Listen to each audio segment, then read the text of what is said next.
Welcome to It's All About the Questions, where learning to ask the right questions can help you achieve lifelong success.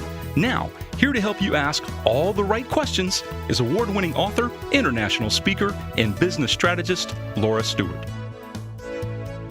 Good morning, afternoon, and evening, everyone. Welcome About the Questions. I am so excited to be here with you.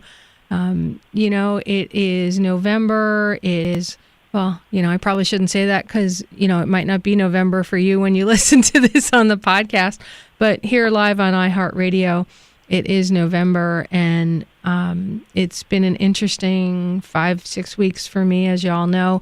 Thank you again, everyone, for all your lovely thoughts and prayers and emails and cards about the loss of my mom.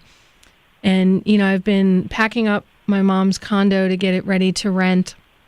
And during that process, even though Mom lived with me for 6 years, there were things that we left there that we didn't need. And, to empty out the linen closets, the kitchen cabinets, stuff that you find that, I found an ashtray that my dad used when he was when I was very young at our house in Yonkers. And, I'd totally forgotten about this thing, but somehow it was found as we unloaded closets and cabinets. And it just took me right back to days with my dad with his cigars and the pipe and all of that. And found my mom's cookbook, which I've been looking for over 3 years, and it was finally found. So those are really special things. But it started me thinking about clutter, about organization, about how we integrate things when somebody passes or when we move. I've moved a number of times over the course of my life, not only my personal house, but business offices, and I've changed jobs and I've sold companies. And there's this whole there's this tide sea change of organizing and books all over the place, Life-Changing Magic of Tidying Up, about teaching us how to organize. And last night I was thinking about a friend of mine, Anita Taylor, who back when I started my tech company and I was just feeling overwhelmed by all the paper, I had met her at a B&I meeting, and she came and shadowed me for most of a day and watched how I worked. And then the rest of the day was spent creating systems to help me. I have to tell you, I still use a number of those systems today. And if Anita lived in Florida, I would have her over here now, just helping me figure out how to organize all of the stuff from my mom's place, all those papers, and integrate them. So Anita is with us on the show today because I'm telling you, this woman changed my life decade ago plus, and she had to be here. So Anita, welcome to the show. Thank you so much for that wonderful introduction. I love it. And I wish I were in Florida. You can import me. Okay, we're going to have to plan that. I'm willing to travel, definitely. Okay, cool. No problem whatsoever. And thank you so much, really, for that very nice introduction. My goal in life is to simplify everyone's lives, including my own, hopefully. When we first met at a B&I meeting, which I know you've been very, very involved with B&I for a lot of years, and, including you were assistant director of B&I and a lot of different roles there. But organizing is more than what you do. I think it's sort of who you are. You have a passion for helping people simplify. Where did that drive come from? Well, when I started my business, which was over 25 years ago, I really looked at what was the basis of all these things that I was doing. And where did I learn it? Was it natural or whatever? I started to look at the family. My mother was one of 12. And I started to look at some of the aunts and how they handled things, and that there was never a mess anywhere, any place. There was never a cluttered counter. It was amazing. And it was just something I think that was inbred in them. Then as I kept moving on in my life, as I'm recounting this now at the beginning of my business, I realized that in my corporate life, I had lived with binders because I was a customer service rep. And the binders were my Bibles. if somebody called in for anything, all I had to do was reach for the proper binder, which was always up to date because that was necessary, and I could give them the information immediately. The other part of it was that I had a filing system. And one of my sales managers, many years later, after both of us had left Olin, I worked for Olin Chemical in Stamford, Connecticut. And he said to me, it was amazing. You could give me the information I needed in 10 seconds. Well, there I was, organized, but never putting a label on it. Then I was very involved with Girl Scouting, and I became the president of the board. And we had committee after committee after committee, and I was ex officio of all those committees. So I had a binder for each one of the committees so that if I needed information, I grabbed the binder as I went to the meeting. Everything was portable. It was very easy. There was no trying to get through lots and lots and lots of paper. So as I looked back and I realized how I had lived my life, not only as a child, watching my aunts, my mother, everyone being so organized, knowing where everything was, I then translated it into my corporate life, into my volunteer life, and as well as going right into my business. So it was something that was ingrained. What's the easiest way to do this? And the easiest way was to simplify, not to give yourself a lot of stuff.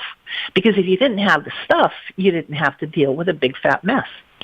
So that was the beginning, and I think that was the birth or the core, literally, of what happened when I started my business.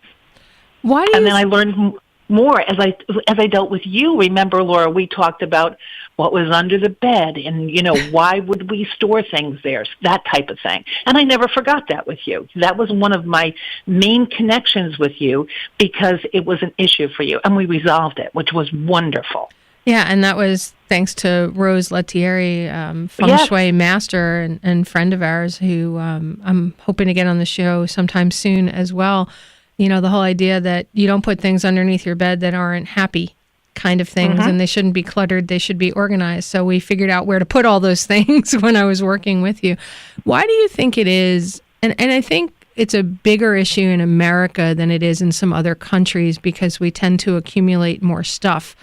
But I could be wrong. So since I have listeners in 60 countries around the world, I really want to hear your feedback about, do you feel that clutter and disorganization in your office and in your lives is a big issue for you wherever you are in the world? But Anita, why do you think it is that? I think it's a personal thing, Laura. I don't think it has anything to do with where we live or what our country is or what our set of circumstances are. If we are busy people, we will have clutter in one way or another. Busy people, meaning we take on too many things. So if you're in a country where simplicity is literally inbred in you, you're not going to have that busyness. There will be a time when you sit and you relax. There isn't going to be the hustle bustle. Think about commuting people. We lived in Fairfield County, both of us, and we see people who commute. They literally get on the train at 6 o'clock in the morning. They come home at 8 o'clock at night. What goes on in the middle of their day or they've got all this stuff that they have to deal with. And businessmen looking at things on the train, not enjoying the ride, not being able to relax or maybe take a nap, but working.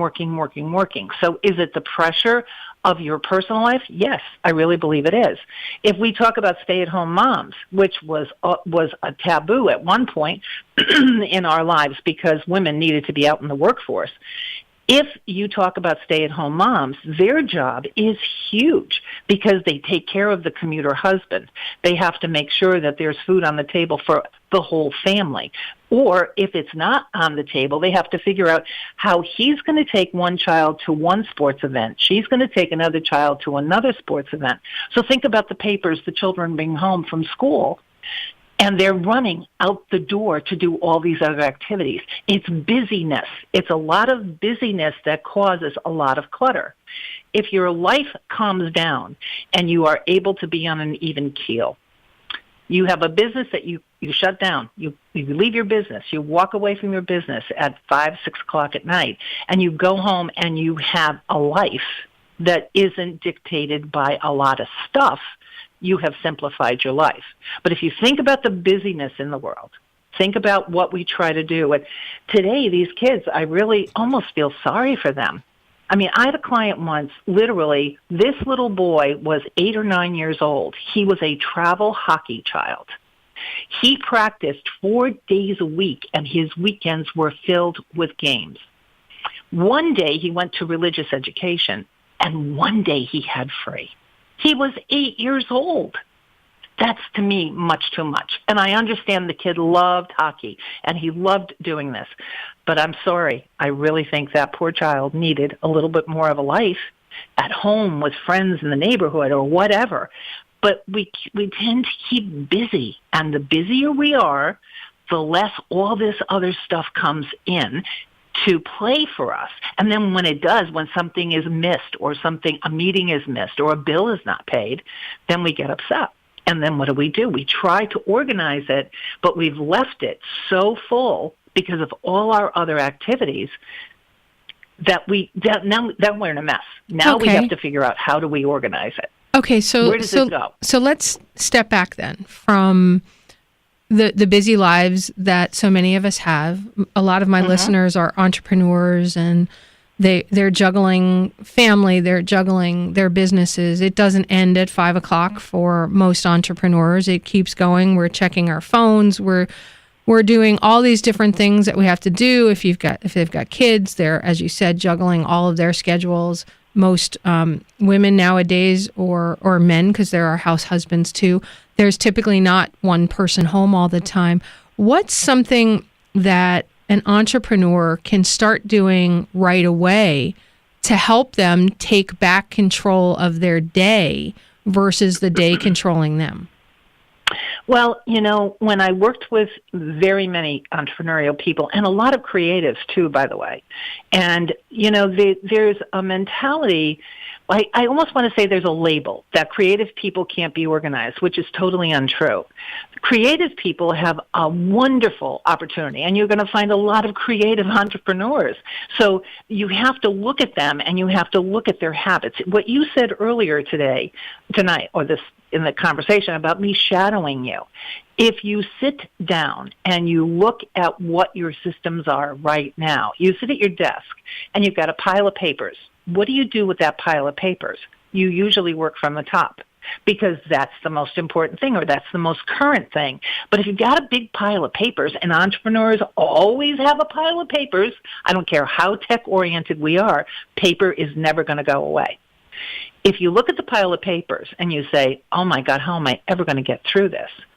The easiest way for any entrepreneur to attack any task is to set a timer. If you set a timer for 15 minutes, do not answer the phone. Turn off all of your notifications so you don't hear bing, bing, bang, bang. And then you do your 15 minutes. All of a sudden you're going to say, I did this. Throw it away. Recycle it, please. I did that. Oh, no, I have to make a call. So now you have one pile next to you that are calls. The second pile might be action immediately. At the end of 15 minutes, you now have stuff that you've recycled, stuff that you have to approach as far as phone calls, and stuff that you have to handle. It could be a bill. It could be a client contract. It could be anything that's going to bring you money. And entrepreneurs, I have always said, follow the green in your office. If you have something that is going to make you money and it's in the middle of that pile, dig for it, find it, and act on it. So this is the key. So in small parts and pieces, when you deal with the pile, the very first day that you deal with the first 15 minutes, you work from the top. When you go to the next 15-minute segment, be that in that same day or the next day, you flip the pile and work from the bottom. It works faster from the bottom because there's a lot of stuff that's out of date. Meetings that you went to that you just didn't bring that piece of paper with you. You can recycle it. The next day, you're going to go top, the next day bottom, or the next time. And then finally, after you've done it 4 times, you cut it like a deck of cards and you go to the middle. You can literally destroy that pile. When you do this, however, don't cause yourself more grief by creating 15 more piles. Break them down into actions as to what needs to be done. That's the key. as far as getting rid of paper on a desk or on a counter or on a dining room table, wherever it may be. And I agree with you, Laura, about entrepreneurs. It's 80-hour weeks. You wear every single hat. You do everything. But you'll get to the point where you're going to be able to delegate something. Get yourself an intern. Make sure that you have somebody who really wants to learn what you have in your business, and they will work for very little money or free as far as a recommendation. And I've had interns, and it's been wonderful. Great experience. Okay, so let me be sure I understand this method, because I sort of remember this, but I also remember something else you did with me that I want to make sure we talk about as well, because I know I need to recreate that again for me, but I can't figure out where to create it in the office. So you're saying take 15 minutes and grab all the papers on your desk, basically create like one pile or something like that, and then organize that. There are piles. Laura, I'm sure there are piles. Yes. You don't have to create the pile. Okay, I was just thinking take all the paper on the desk, put it into one pile, take the first piece of paper, go throw out urgent, whatever, and then you've sort of streamlined it as an initial cut in 15 minutes. And then you take the urgent pile and you start going through it. Bottom? It depends on what your schedule is for the day. I mean, you don't want to disrupt your schedule. But in that urgent pile, you may find out that there's money in that pile.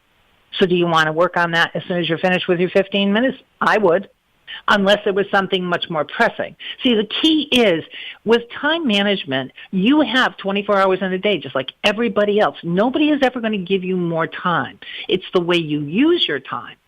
So if you use your time to a point where you know that you can move forward into more money or even more rest and relaxation, whatever it may be that your goal is, maybe you want to find another client. By doing this, you may enable yourself, urge yourself to go and get that next client. It depends on what your urgent pile is. I don't want people to get lost in this and say, oh, my God, she told me to do that, and I went to that pile, and I missed a good meeting that I was supposed to be at. No, not that at all. So you have to block your day and figure out what your priorities are in your day. Literally, Laura, years ago, I worked with a young man who wanted me to help him arrange his schedule in 15-minute segments from 6 o'clock in the morning when he arrived at work till 4 o'clock in the afternoon when he left. And we did it. But what we did was we also built in reward time, because he was so intense. I said, you need to have a break here. You need to be able to walk away from something. So when you look at the whole picture of every single day that you have, getting rid of clutter will do a whole bunch of things. It can make you money, it can relieve you, and the more you get rid of, the lighter your whole day is. When you walk in and you see a desk filled with paper, you get frustrated, because where do you start? How do you get to where you need to be? Once you get through that whole pile, once you decide how you like things, oh, you know what? I really think that if I used a magazine holder for these big papers, that would be great. I could look at the spine of the magazine holder and not care about what people saw on my desk or what I see on my desk.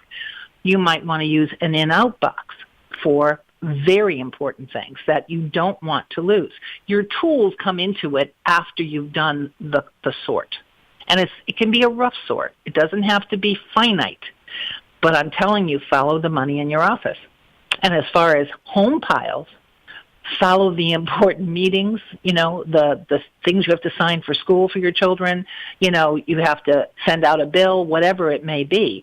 And then again, we will look at where is this comfortable for you, so that when you see a particular item, be it an inbox, be it a basket hanging on the wall, what is that going to trigger in your mind? Oh, that's a bill I have to pay. Oh, that's a client I have to call.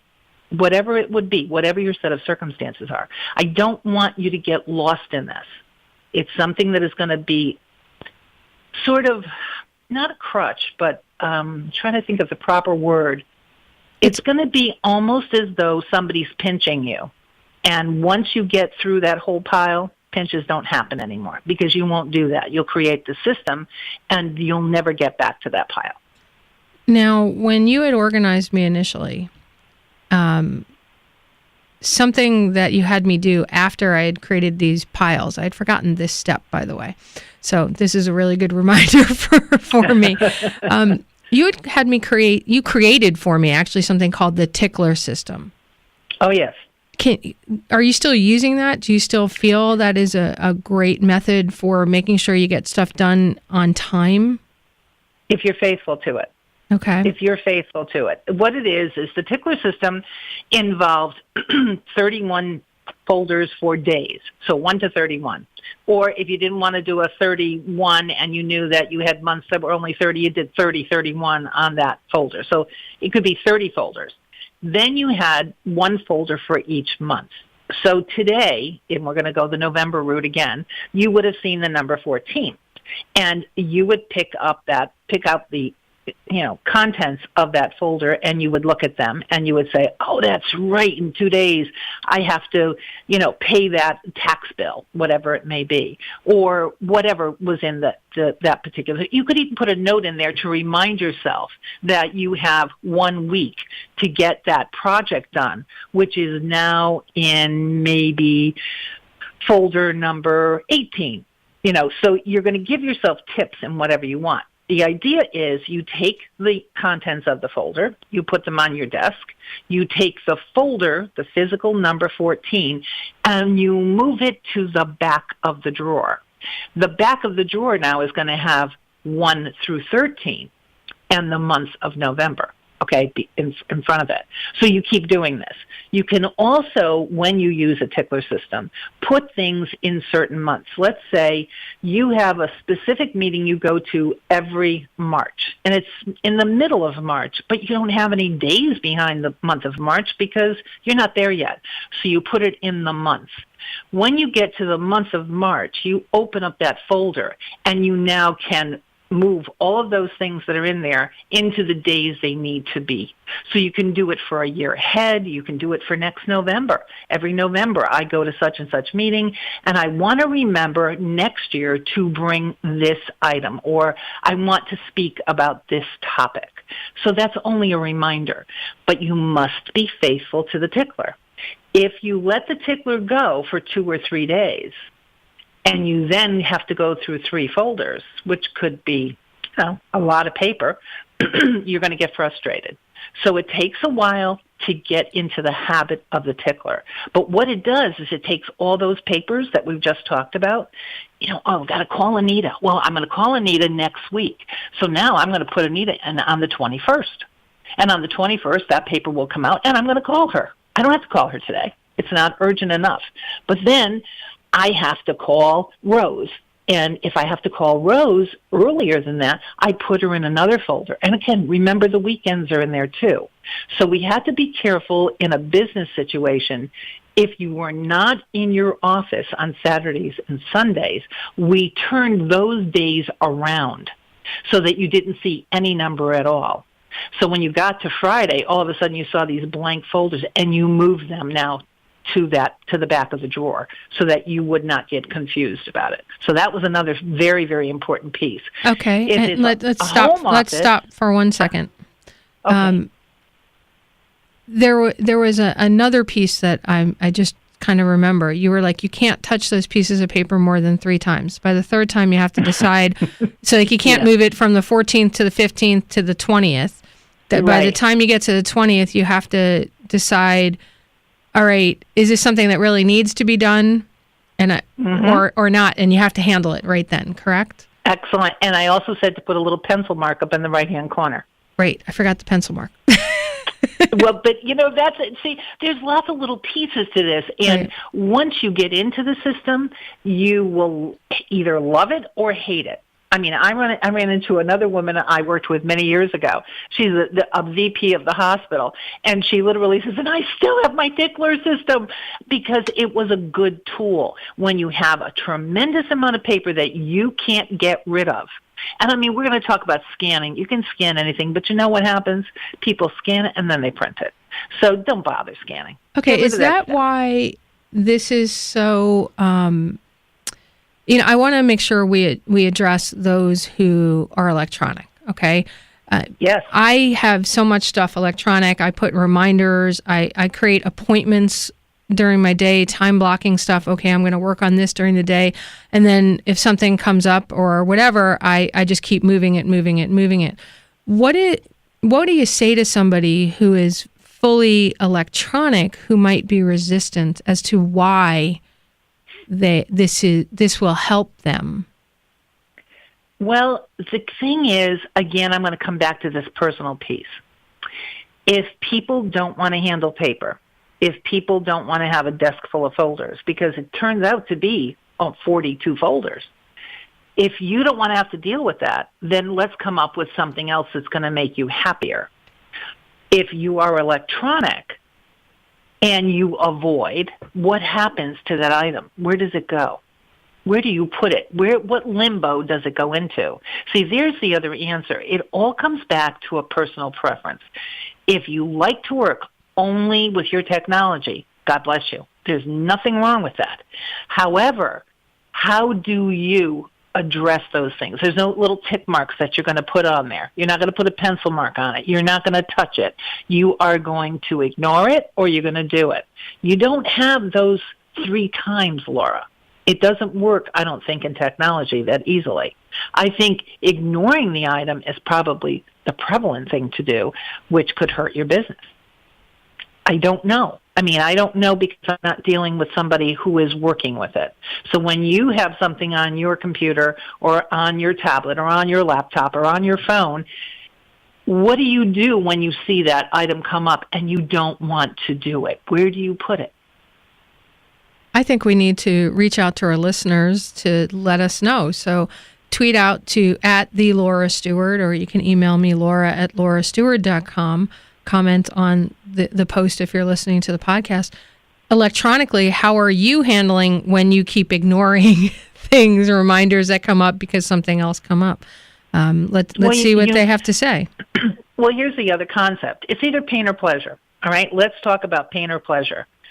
What will that item that you ignore do for you? Will it hurt you or will it make you happy? One or the other. There's no in between. So if you ignore it, how much pain will it give you when you ignore it? Is it going to come back and bite you, in other words? Literally. When you move a piece of paper, you can physically see, I'm not trying to get away from the technology end of it, but when you physically have a piece of paper in your hand, it's going to do something to you. You're going to decide right then and there, well, I don't want to do this, and that's fine.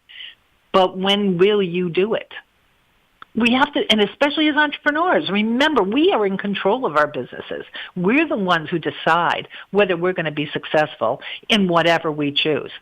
So is that piece of paper going to lead us to more success, or is it going to hurt us by making us move backwards by not doing it? In technology, how do you do that? How do you make it? You can put alarms on it. You can do anything you want with it. You can color code it. You can do whatever to make you look at it. But who is going to help you work on that piece? Who's going to pinch you? Is the tickler going to pinch you? You don't want to do that? That's fine. There's no problem with that. But in the long run, how will you benefit or be hurt by not doing that item? And I think that's the key. Remember, follow the green is what I said. Is it going to make you money? Is it going to bring you closer to a client that you've been trying to get to for 2 months, 3 months? Is it going to have a contract signed so that you literally will start a project that you've really wanted to do? What is the whole goal behind this? It's not just a piece of paper. There's a lot connected to this. And it's the same way on technology. You have to look at what the action is going to do for you, pro or con. I love that. That's what will ignoring the item give you, pain or pleasure? And follow the green, follow the impact. What's going to move your needle forward? Exactly. Okay, now you mentioned home office, home as well, when I took you down this tangent of the tickler and a couple of other things. So if somebody's working from their home, what are some things that they need to be thinking about? First of all, they have to get rid of the isolation. I really feel that's very, very necessary. If they're going to do any kind of a time management situation, they have to figure out a way that they're going to reach out and touch them. But I mean, not physically touch them, but they can call them, or they can meet them for a cup of coffee, or they can have a live chat. They can do whatever they want. I think that's extremely important, because what happens to entrepreneurs who are home-based, they become extremely isolated. That's why BNI was so good for people, because they got out and they got to meet other business people. And it's a benefit. And it didn't take long.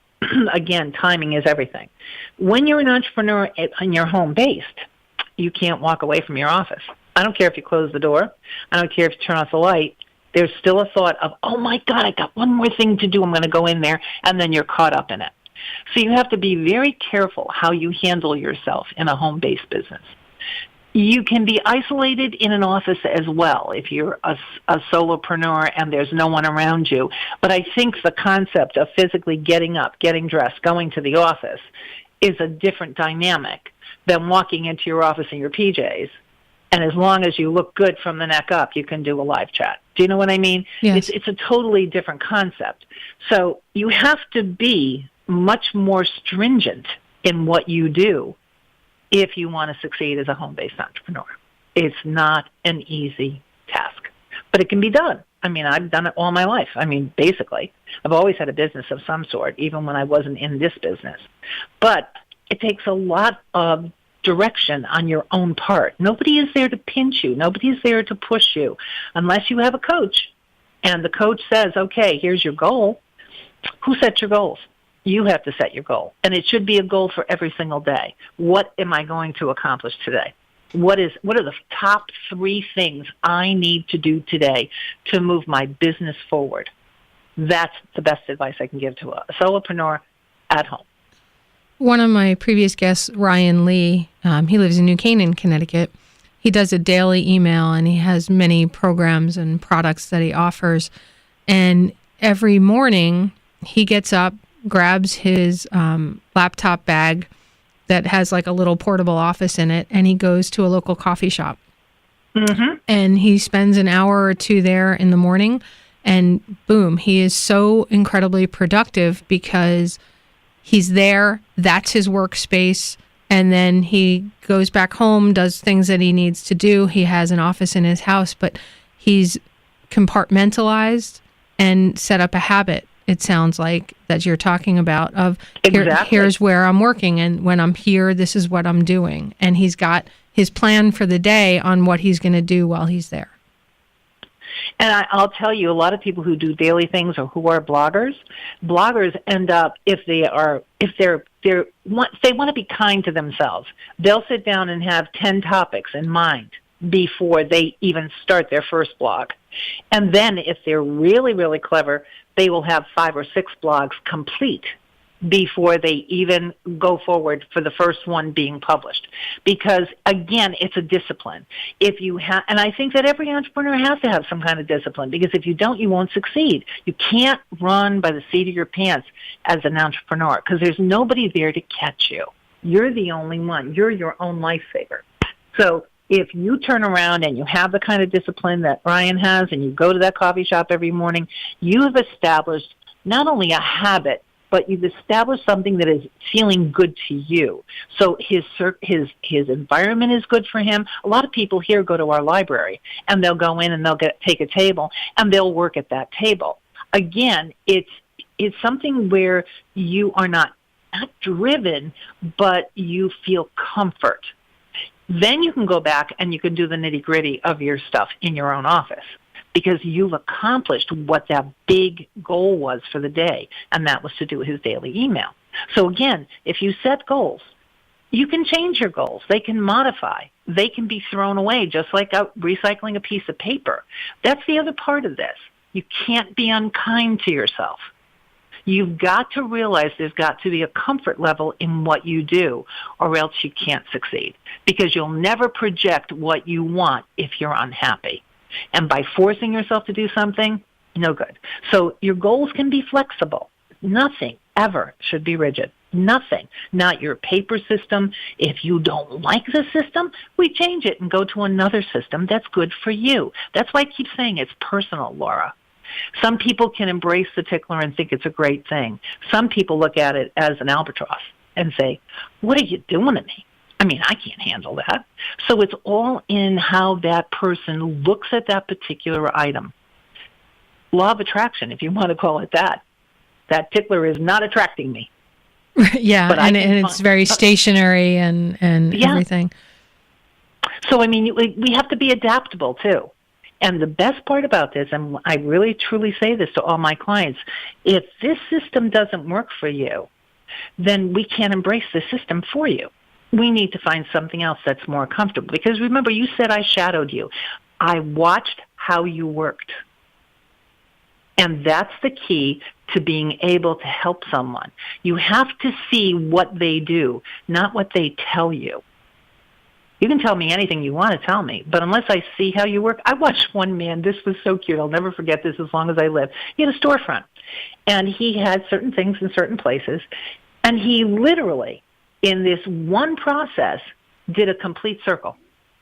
And I looked at him and I said, do you realize what you just did? You started at point A, you went to point B, you went to point C, you went to point D, you got back to A again. You have literally, so we moved things. We physically moved things so that when he had the process that he had to do, he went to A, B was right next to it, and C was there, and he came back to the counter. It's an observation, and it's somebody looking at your business or looking at the way you work and realizing that it's not productive. But because you're so entrenched in it, you don't see it. Right. So sometimes you need another set of eyes to look at you. And it's not that you're not successful. It's not that you're not phenomenal in what you do. It's none of those things. It's all in the process of, oh, my goodness, I see what you're saying. Literally, I had another client, and they had moved furniture in her home office. But they didn't move this one particular thing. So in order for her to use it, she had to get up from her desk, walk around the entire desk, and it was a big desk and a big piece of furniture, walk all the way around it and go to that particular piece. And I looked at her and I went, why is that over there? Oh, well, we never turned it around. If she had turned it around, she physically could have been in her chair and touched it. So it wasn't just to get her exercise and get her up and moving multiple times a day. No. I mean, I sat there and I went, what? I mean, my mouth dropped because bright, wonderful, exciting woman she was, fabulous, very successful. But here was a time waster for her. And that's the other thing. If you want to talk about time, think about your time wasters. What do? If you're a home-based entrepreneur, how many times you go to the kitchen for a little snack or a cup of coffee or a cup of tea or maybe even a glass of water because you want to get away from your desk? It's sort of like we get so used to discomfort that we don't see the option that might be right in front of us for comfort. And I'm not talking about that discomfort of stretching yourself. I'm talking about that discomfort of, oh God, this is so annoying, I got to go do that again. But we don't stop and go, well, how can I stop doing that? How can I improve the process? Is that what you're saying?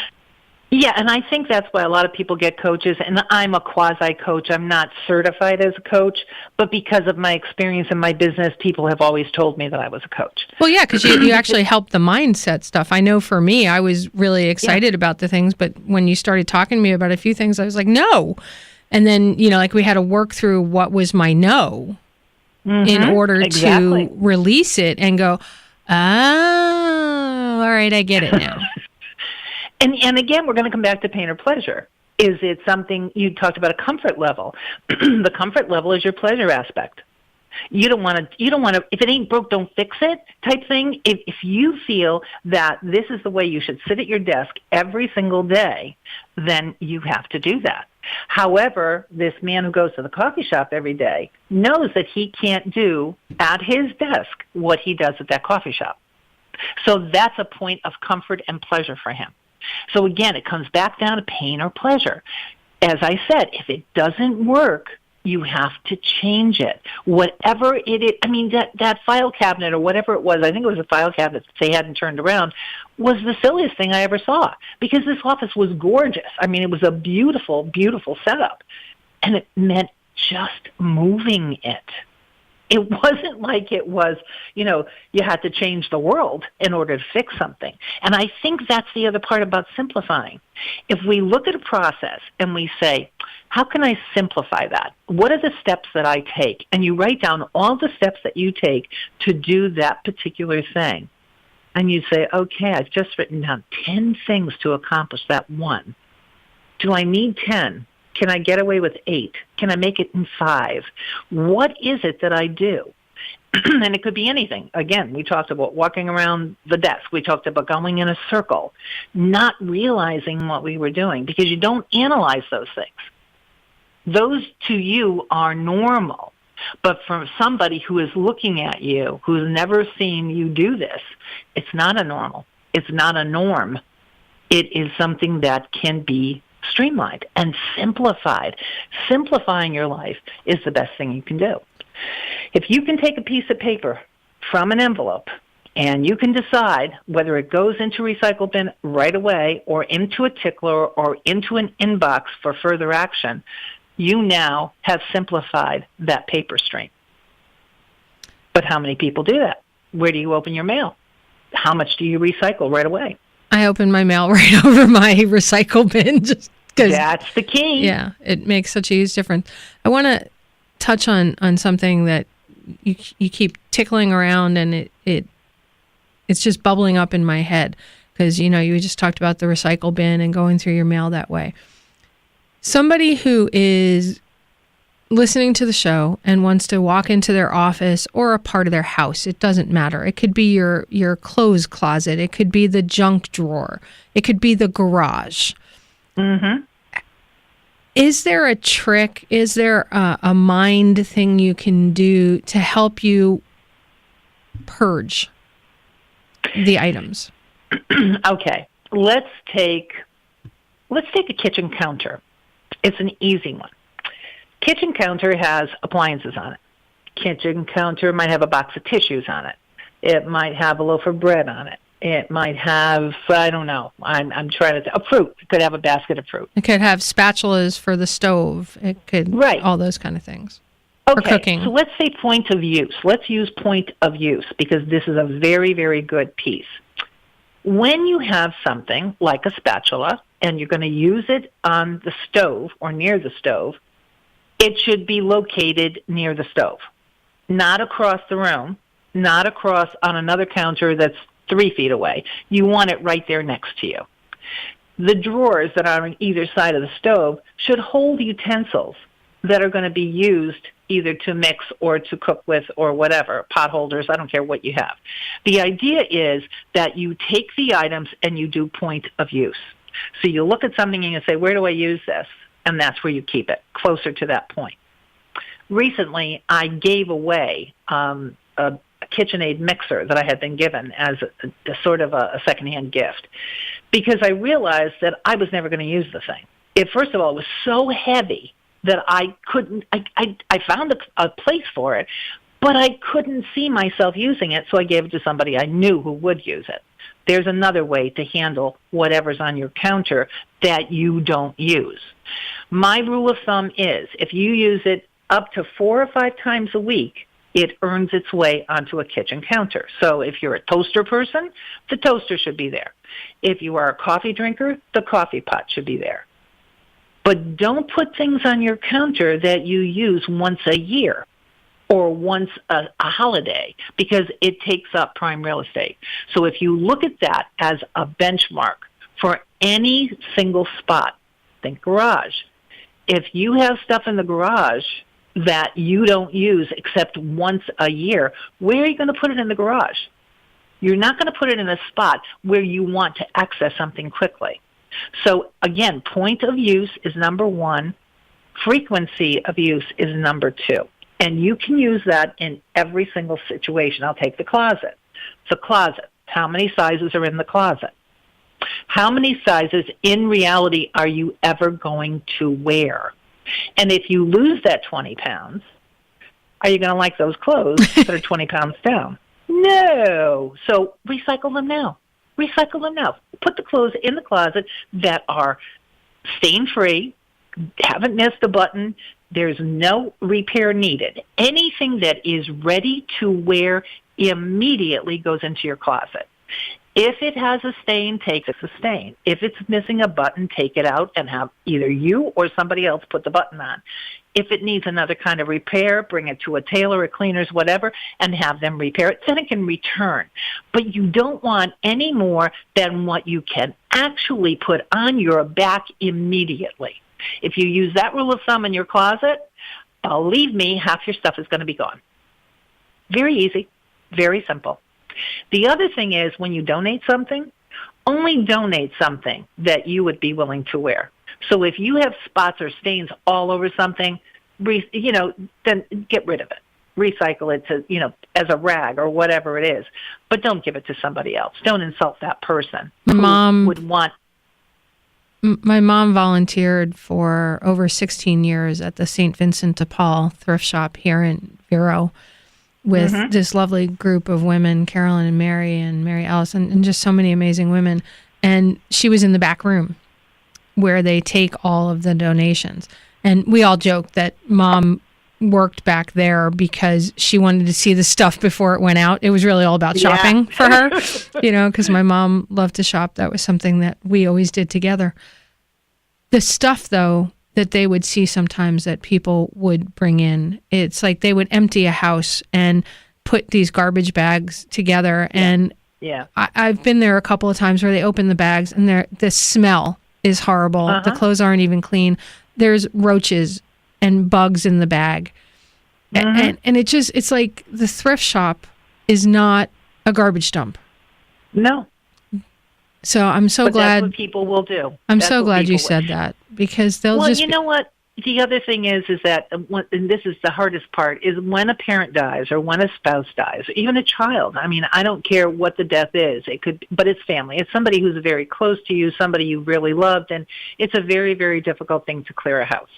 I have found that in the wake of elderly people dying, the adult children, and Laura, I know you're not doing this, so it's not meant for you, will pull up a dumpster and will throw everything in the dumpster without any thought. They don't donate, they don't cull, they don't say, gee, that's a really nice piece of furniture. I remember Aunt Joni liked that. We should give that to her. They don't do that. And it kills me because there is so much value in the smallest things. Years ago, and I don't know, Laura, if you were a member of EWN. Were you a member of EWN? I was. Okay. Every year for many, many, many years, and I can't even remember her name. That's so funny, but she would have us collect all of the shampoos samples that you get at hotels and all that stuff. And she would take the bag, this huge bag, because we had a big collection of people in that group. And we would all save it for her. Every time we went to a hotel or we went anywhere, we would save the shampoos and the conditioners and whatever else, the soaps that they had. And she would bring it to a battered woman shelter. So let's think about those women. They leave in fear. They get to this place. They don't even have a hairbrush. They don't have a toothbrush. Think about what you can do in that sense for people when you go through somebody's things that are still viable and still good. That's where it should go. There are homes for all the things that you will find in anybody's house. I mean, food banks will take canned goods and box goods as long as they're not open. I mean, think about how many people you could help by doing that kind of thing. Yeah. And again, I always talk to people about downsizing. A lot of elderly people go into assisted living or even into a retirement community where they have small apartments. Well, they can't take a 10-room house full of stuff with them. So you go through and you say, okay, what is it that you absolutely love? You have to love the item. That's the key to this. And they'll say, I can't live without this. And I'll say, okay, well, why don't we figure out where it can go in that apartment? We've got the dimensions. Let's measure it out and see if it'll fit. If it doesn't fit, did anybody ever say they really like that piece? Oh, yeah, my granddaughter. Oh, my God, she loved this. So maybe we find out that it can fit. Maybe we find out it can't fit. If it doesn't, then we have a place for it to go. Now, the idea of, and this is people, I'm talking about not people in their 70s, I'm talking about people in their late 80s and 90s. They connect those things in their homes with their identity. And if you take that away from them, you're taking their identity away. So you have to honor them. And Laura, you are honoring your mother by doing what you're doing, going through piece by piece and deciding who should get something like this. That's the whole concept of clearing a house, doing an estate situation, doing whatever, or even the downsizing part of it, is that you have to go through. Now, let's say you go through this, and Laura, this is going to be personal to you, and you find something that brings back all kinds of memories, like that ashtray. You're not going to keep the ashtray, but you might take a picture of it. Well, right now I'm keeping the ashtray. it's just very emotional, So I understand, and you're entitled, and you should. You see, this is the whole point.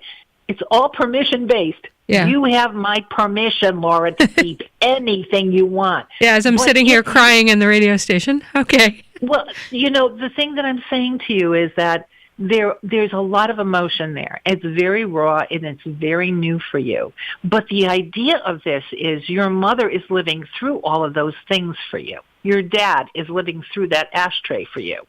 So now you get to something and you say, well, I don't have room for this, and I know she loved it, but I can't do this, but I want a memory of this. You take a picture of it. Right. Take a picture of it in such a way, and then you take that picture, you put it in a scrapbook, and you journal about the piece once you put it in the scrapbook.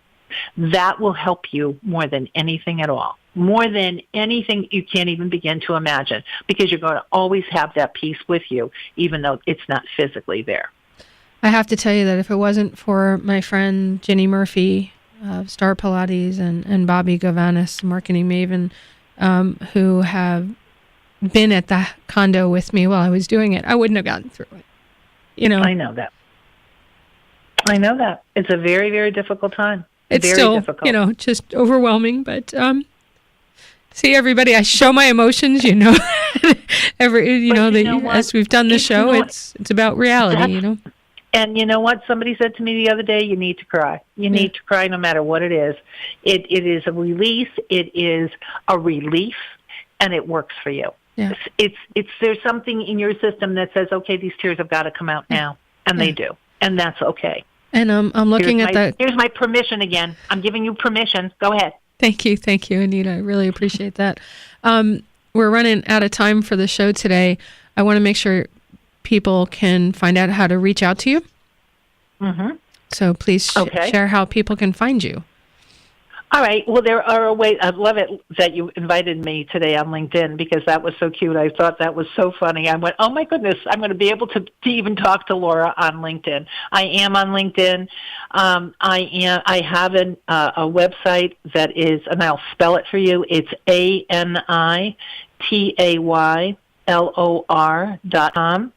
I could be reached through that, but the easier way to do it would be to take my email address, and I will spell it again, ANITAYLOR321@gmail.com.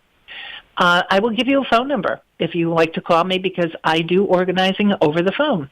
It's 203-259-9649. And I think those are the 3 easiest ways for you to reach me. Perfect. And then if you look on my website, you'll see that I have a book called Anita's Book. Yes, and you have about a minute, less than a minute, to talk about that, because I think it's really cool. Well, the binder is where you centralize all your important documents. It's very, very important. We talked about binders before. But you want to simplify your life and put it all in one place, and this is the place. And that's all I'll say, and that'll be that. To me, that's the Anita's Go book. And I used a lot of those concepts when I was evacuating Mom and I for Hurricane Irma, living here in Florida. You need your own Go book. Thank you so much for being here today, Anita. It's so great to have you on the show and everything that you shared. Well, call me again. I'd love to do it again. We'll talk about some other stuff. Yeah, you have so much stuff to share. I love Anita. She helped me so much way back when I started my company, and I still use a lot of those techniques. She's got some interesting stuff up on the website right now, but it's worth even a 30-minute call with Anita to get some help, everybody. But at the end of the day, you have to be willing to make the shift. So remember, everybody, the right questions can change your life, and people like Anita Taylor and my other guests can help you do that. Have a great day, everyone. Hug someone you love, and see you next week. Thank you, Laura.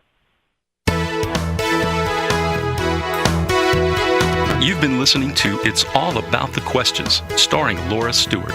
Connect with Laura at it'sallaboutthequestions.com and download a free workbook that will help you ask better questions starting today.